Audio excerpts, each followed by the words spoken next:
Okay, ladies and gentlemen, we're about to start, but let me first introduce our board members to you. And let me start with our chairperson, FW de Klerk. FW, if you stand, please. Thank you.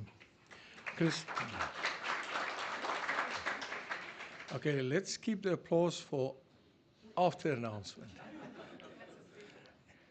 Yes, it's like a symphony concert. You don't clap in between, after the performance. Okay, Christina Teichmann, please rise. Mr. David Stewart, our emeritus chairperson. Then we've got also Ms. Makela Bakala, but she is unfortunately not here tonight. Mr. Peter Simon Basson. Peter, there at the back. Then we also have Dr. Kutsia Bester. Kutsia. We also have Dr. Warren Klulo, but he is unfortunately not well. And Dr. Janet de Klerk Ludwig. Thank you. Then we have Tombi Kanina Malinga. Right, welcome. Dr. Lucky Matebula. Lucky.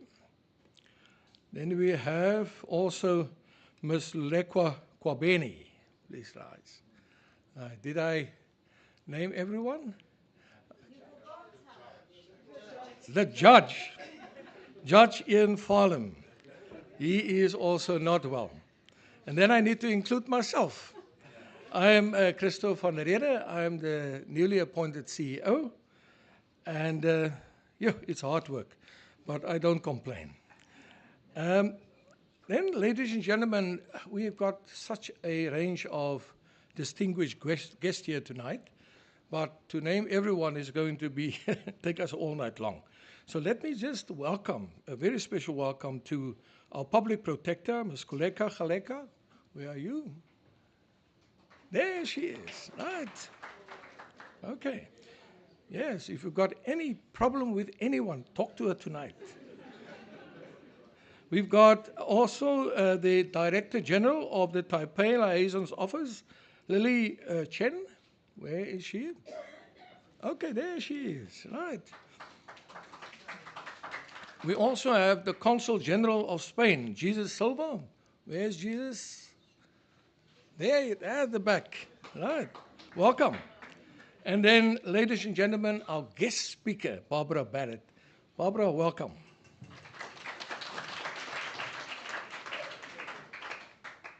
So, ladies and gentlemen, I would like to welcome you on behalf of the FW de Klerk Foundation, and especially on behalf of our chairperson, Ms. FW de Klerk, to the third FW de Klerk Memorial Lecture. As you all know, that Mr. de Klerk passed away on 11th November 2021. And he leaves a particular legacy behind. I don't think anyone can really comprehend the magnitude of his legacy that he leaves behind. Today, as South Africans, we all experience relative freedom, relative peace, progress, and prosperity. We have a constitutional democracy that serves as a blueprint to take our country forward. And if we commit ourselves to that blueprint, we will really take this beautiful country of ours to the next level. Our constitutional democracy is founded on three basic building blocks. The first one, dignity. We can ensure that every person in this country has a dignified life. We will address many of the social ills in the process. The next building block talks to equality. Often people think that equality means I must be as rich as you and I must be as pretty as you. That's not what equality means. Equality means access. Access to equal opportunities. Access to a better future. That's the next building block that we have to shape and put in place for a better future. And the last but not least, freedom. To enjoy all the freedoms in South Africa is indeed something that distinguishes us from the rest of the world. In other parts of the world, we do not people do not enjoy the freedom of the press, freedom of association, freedom of choice. Very often those freedoms are suppressed. Ladies and gentlemen,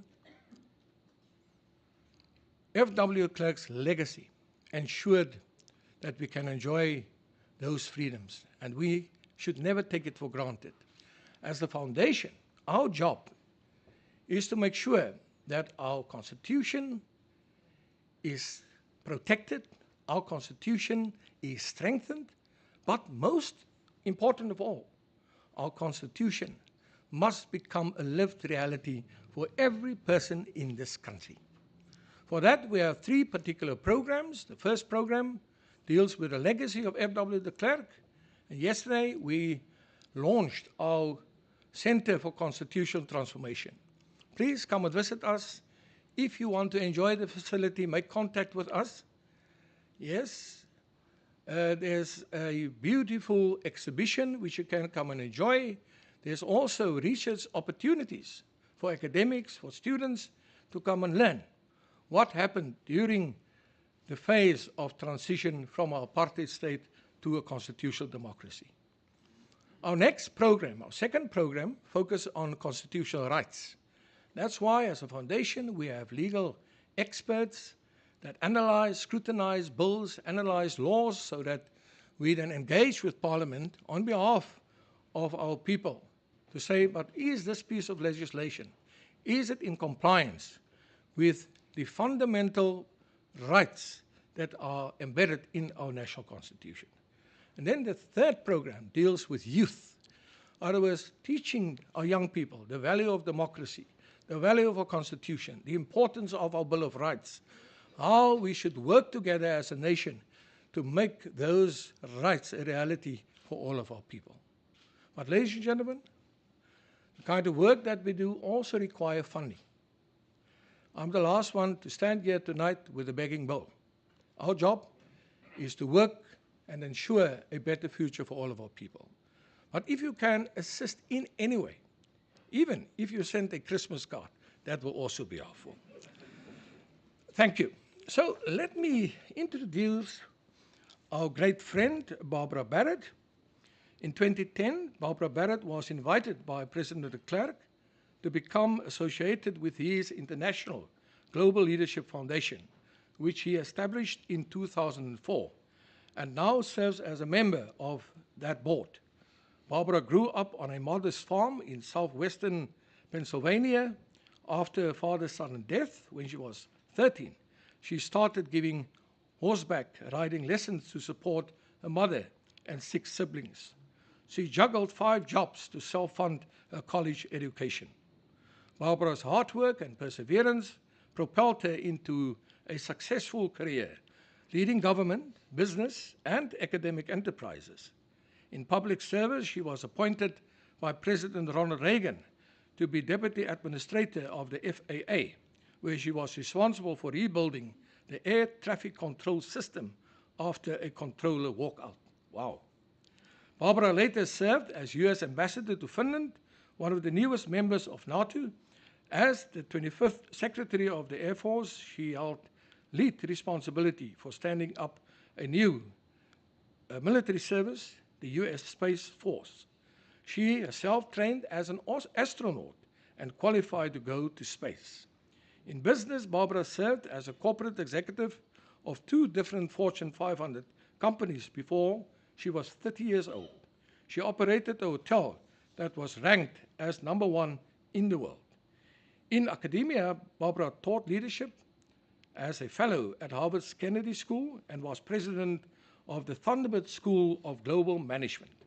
Barbara is vice chair of the Smithsonian Institute and vice chair of California Institute of Technology. She chairs this technology's oversight of NASA's Jet Propulsion Laboratory. In addition, Barbara leads Arizona's support for the USS Arizona, a Virginia-class submarine under construction. Barbara has dedicated her life to breakthrough innovation and pushing a country forward. Barbara, we are really honored that you have agreed to deliver tonight's speech and that you took time from your very busy schedule to travel to Cape Town. Please join me in welcoming the Honorable Barbara Barrett.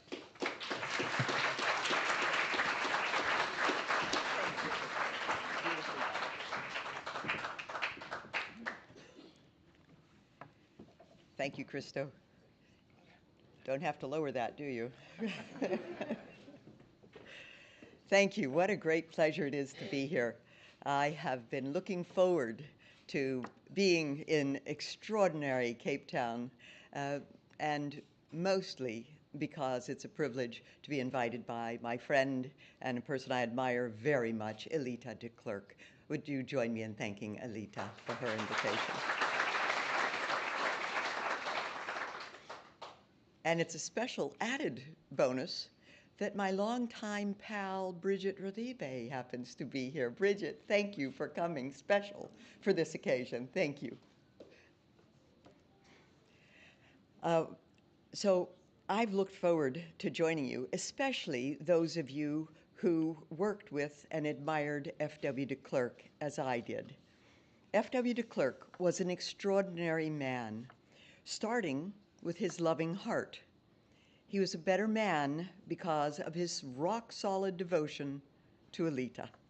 When Alita was at his side, he was in joy, and it was absolute. Together, they were admired, not just here in South Africa, where you knew him best, but around the world. Congratulations to Alita and the FW Klerk Foundation on yesterday's launch of the Center for Constitutional Transformation of South Africa. The powerful lessons portrayed through the center's exhibit should be taught in classrooms everywhere. And I'm doing my part in that because we just had in Arizona Michelle and Rolf Meyer, who Michelle is here tonight to convey the lessons that South Africa can convey on understanding, on negotiation, on law, and on what Thunderbird teaches of international engagement, and at the Honors College. So thank you very much. Michelle, I'm so pleased that you're here. As this is the third annual FW de Klerk Memorial Lecture, I follow two impressively distinguished precedents. Last year in Washington, in conjunction with the Global Leadership Foundation Board, Professor Chester Crocker, the Dean of the American Diplomatic Corps, delivered the second lecture from his vantage point as an American diplomat and scholar.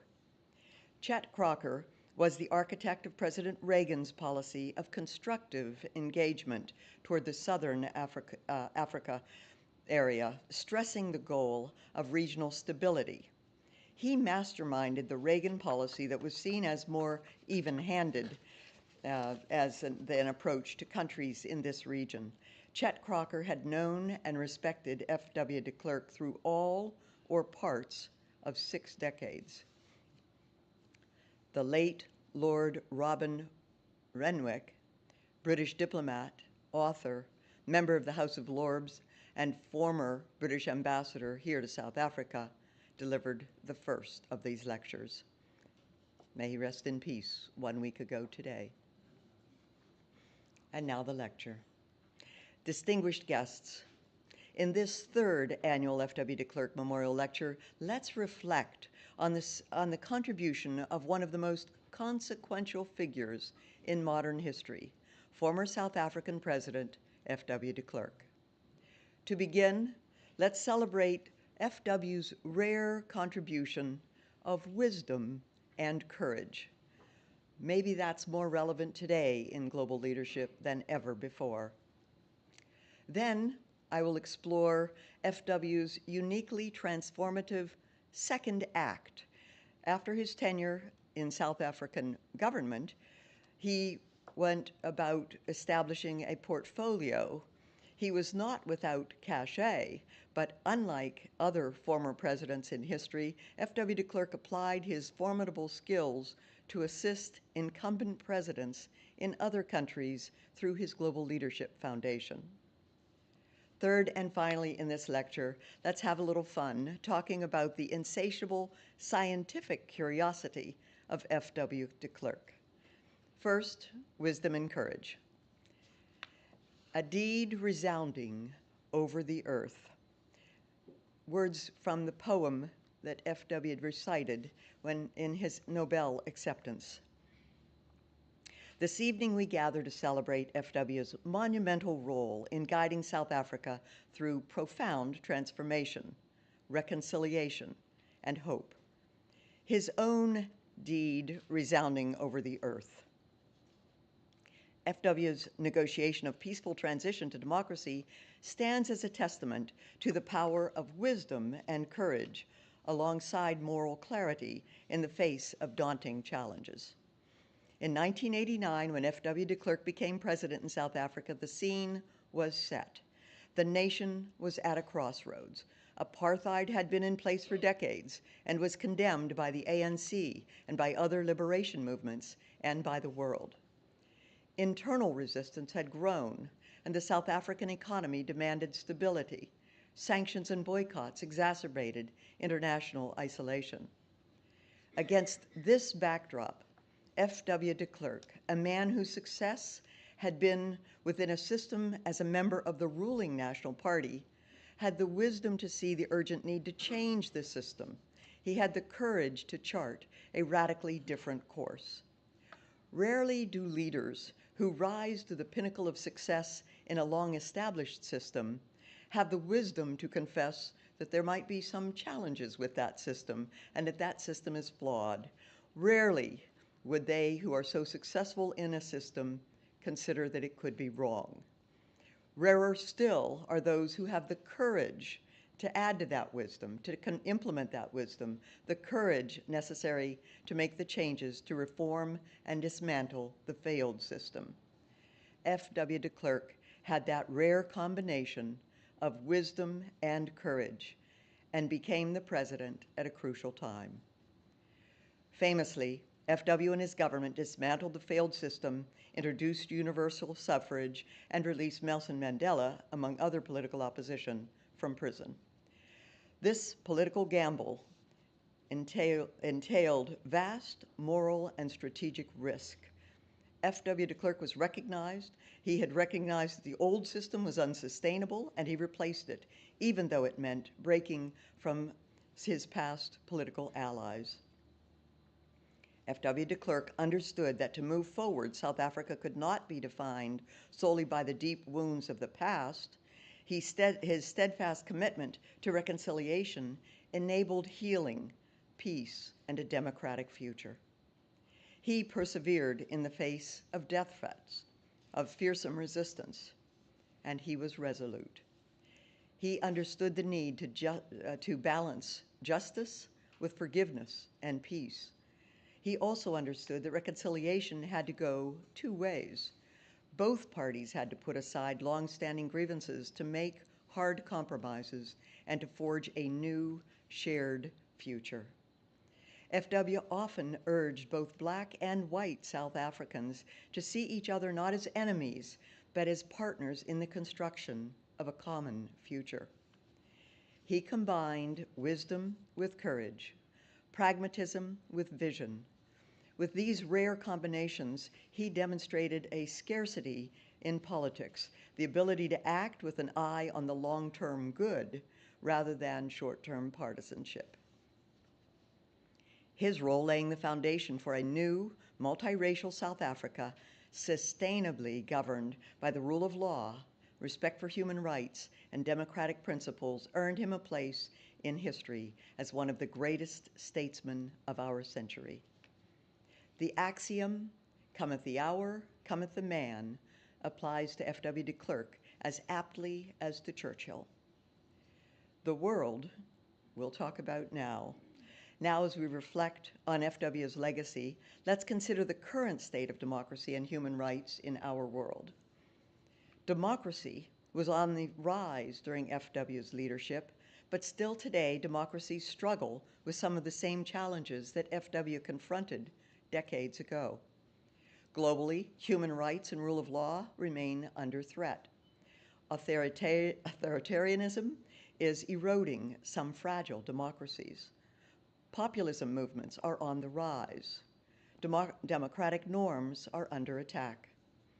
A report published last December by the American think tank RAND Corporation posed the question on many people's minds worldwide, is democracy at risk?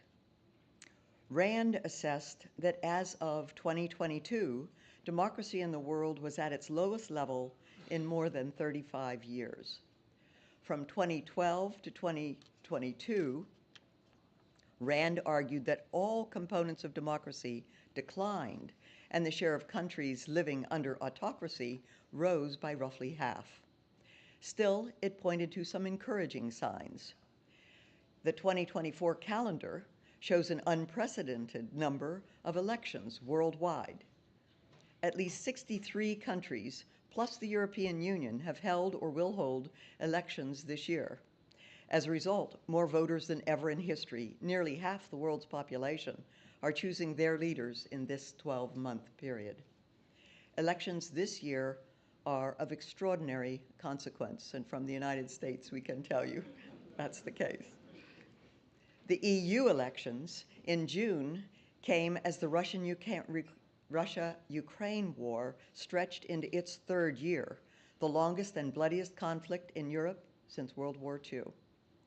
Taiwan's elections in January accompanied rising tensions with China, and the outcome has elicited displeasure from Beijing ever since. Overall, it has been a bad year for incumbent parties. Take the Democratic Party in the United States, or the Conservatives in the UK, or the Liberal Democrats in Japan.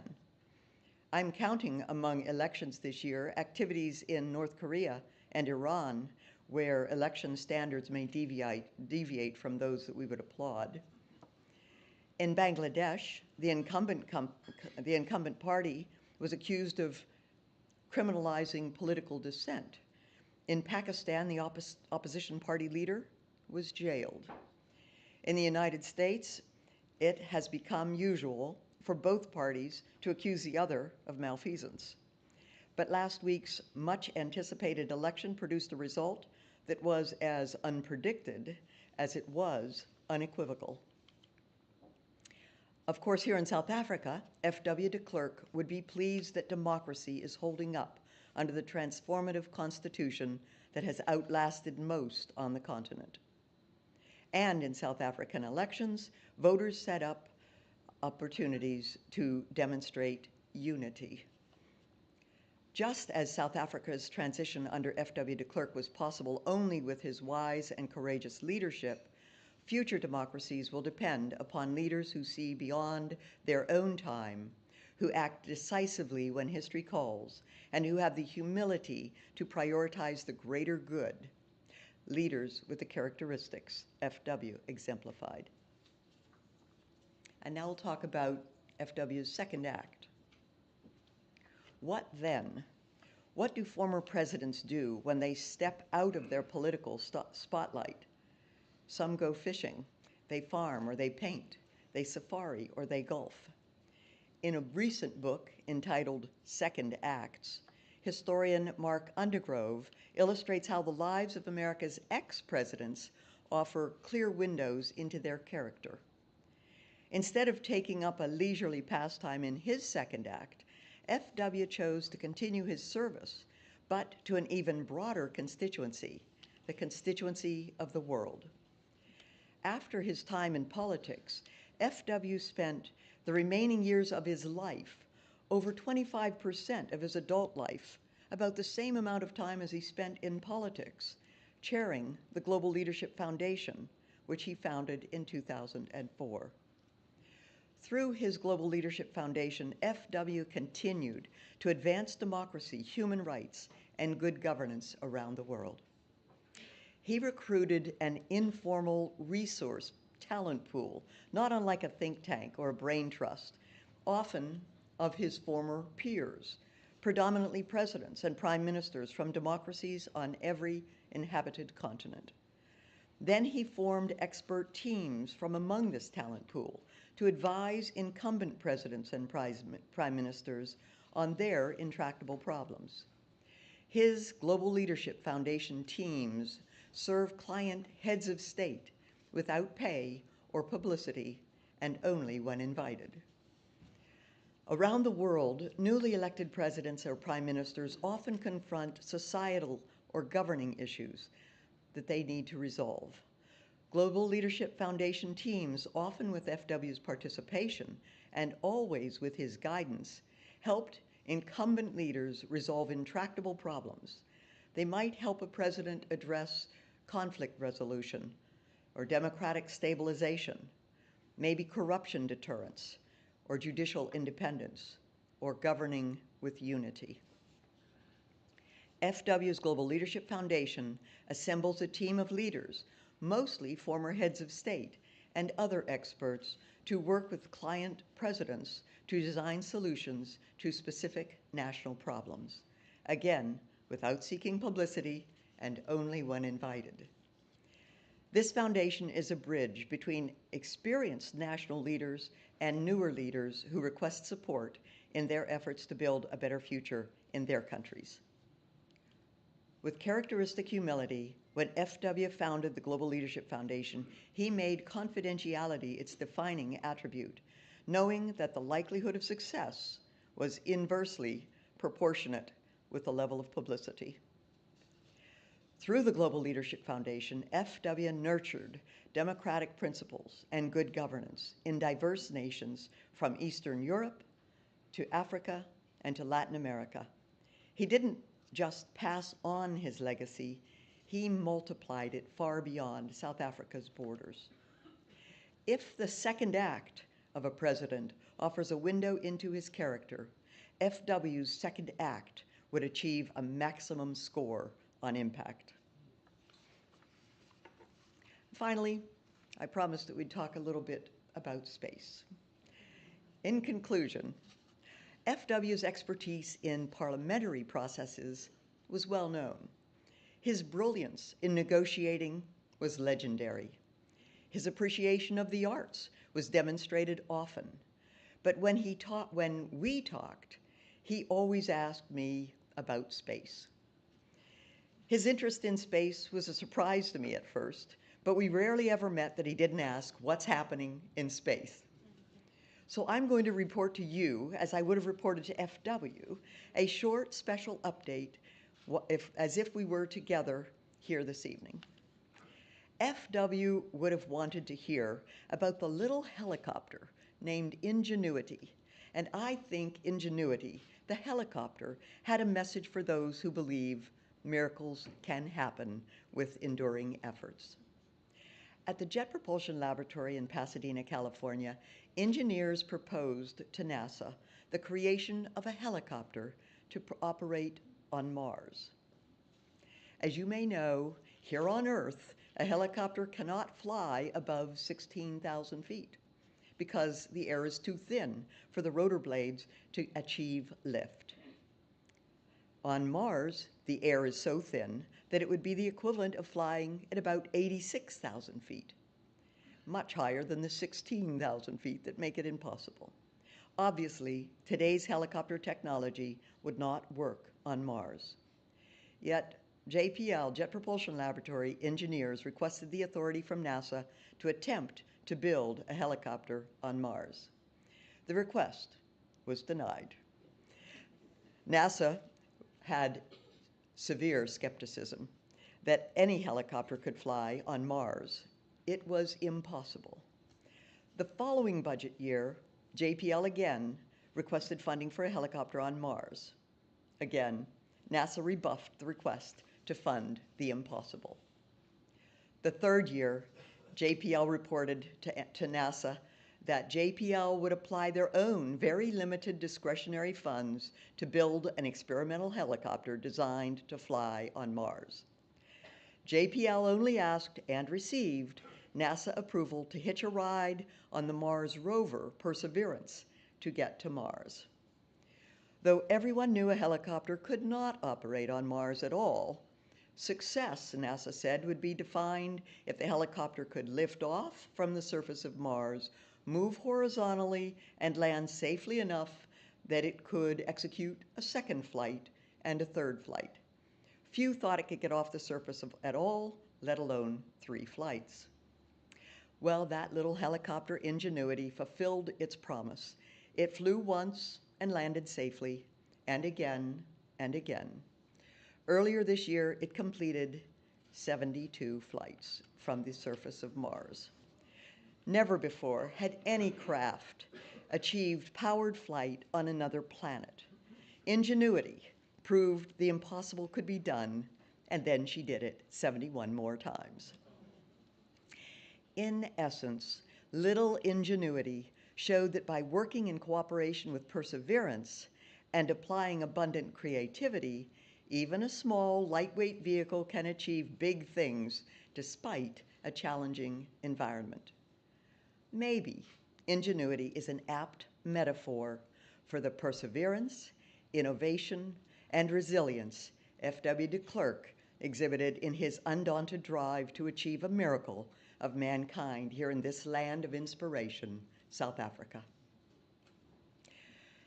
In conclusion, as we honor FW de Klerk today, let us remember not only his leadership in ending apartheid and fostering a new South Africa, but also his second act, committed to advancing democracy, human rights, and good governance globally.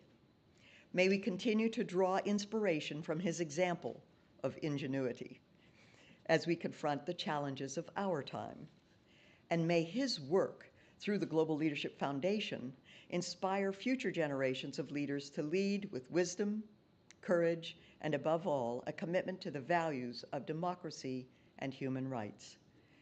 His legacy reminds us that real leadership is not about holding on to power, but about knowing when to go to the old and let go of it and embrace the new for the sake of a better future for all. Ladies and gentlemen, the world is a better place thanks to FW de Klerk. Thank you.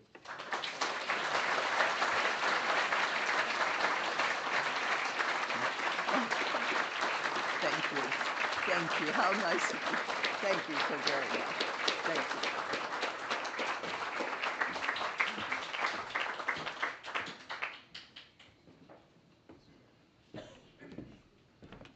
Ladies and gentlemen, let's give another round of applause, please. Just to say, I was privileged last year to visit the Smithsonian National Museum of Air and Space. I was absolutely in awe with the Wright brothers' plane that they built. And from there, you take a walk to the big Boeings. You also see the Apollo there and all the equipment that landed on Mars. And I thought to myself, how is it possible that a nation like this can achieve all of these things? Great country, great people, and thank you very much for delivering a great speech. We really appreciate it. Ladies and gentlemen, I just want to, before I ask my chairperson to step forward, also thank the sponsors for the wine. Mr. Anand Singh, if he's here, thank you, sir, for the wine that you assisted us with last night at the launch, or yesterday. And then also we've got wine today from Wildepart Yacht. The owners here? No, okay. So please, ladies and gentlemen, enjoy the wine out there. The people's names are Eddie Meyer and Wayne Bronkhorst. Elita, please step forward.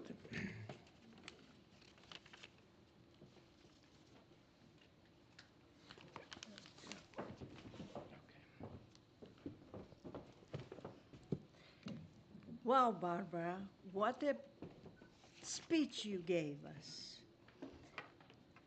Let me give you this. It's on behalf of the foundation. Thank you.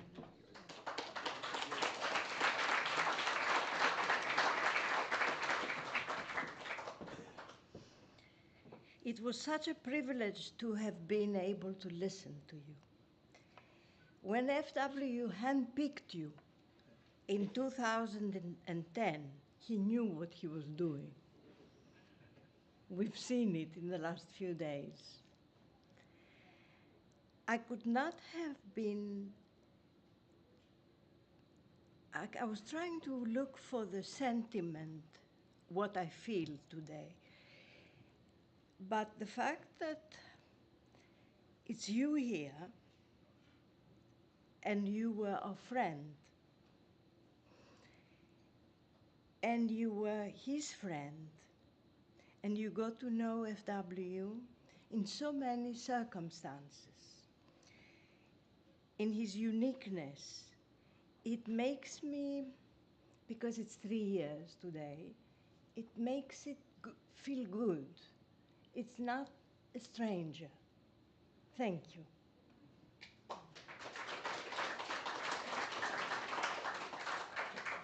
3 years ago, we lost him. The last 3 years have been very difficult and challenging. Out of my love and loyalty to him, I made it my life's mission to faithfully carry his work and try to correct issues of contestations of the apartheid system he had inherited. And I'm going to repeat this because he came from an apartheid system. He inherited that system. South Africa is an amazing country, complex with a big trauma in its psyche. He used to call me Greekana, because as a Greek, you know, the Afrikaners, Greekanes, Greekana. I was the Greekana. My friend, Ambassador Barbara Barrett, how can I thank you enough for coming to South Africa, knowing full well your program, your US elections. I mean, it's the biggest gift you could have given the foundation for its 25th anniversary. An active member of GLF, being also present yesterday at our constitutional, at the inauguration of our constitutional transformation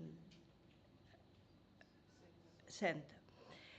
You made FW a very happy soul, the idea of creating a center to preserve, communicate, and celebrate the memory of the great constitutional transformation that gave birth and provided the foundation for a new democratic society has now become a reality. The world today, as we have heard, is more complex, more connected, more interrelated than ever before the globalization, and modern information and communication technologies. Just to look at Ukraine and the Middle East, or wherever there are conflicts, these conflicts have no borders. This I've learned, I must tell you from where, from Shimon Peres, when he was saying that there are no borders on certain things. So I owe it to him. So without borders, they spill to other places. That's why FW founded in 2004 the Global Leadership Foundation. We hear today that the world is a result of decisions taken by yesterday's statement and political leaders. The same applies to the future. Tomorrow's world is determined by decisions taken by today's leaders. Let us, citizens and voters, make sure to elect political leaders who see fit to face the various challenges that an increasingly unpredictable future holds. Let us make sure that they favor conflict resolution and peace building over narrow party political and national interests and ideology. Let us remember the miracle of South Africa's peaceful democratic transformation process. Our constitution as a democracy and peace and must never be taken for granted. Thank you so much, all of you, for your support, especially now, because now I feel we have the building and we would love you to come and visit. and thank you for your support. Now you can come and have a drink and something to eat.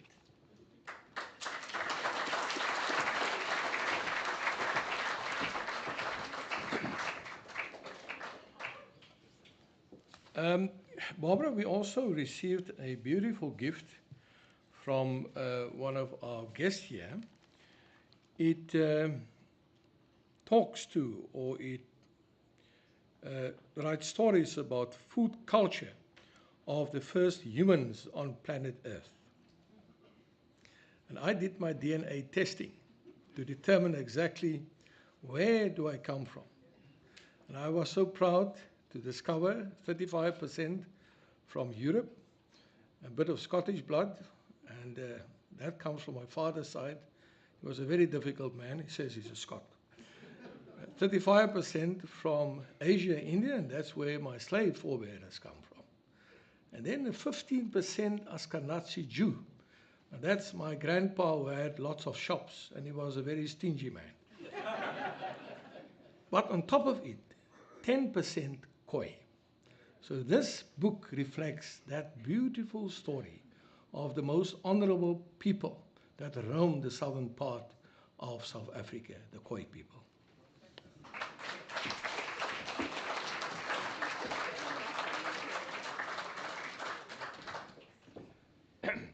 So, ladies and gentlemen, we have come to the end of our proceedings tonight. You are more than welcome. Please have some nice wine, some nice delicacies outside, and please smile for the camera. Thank you.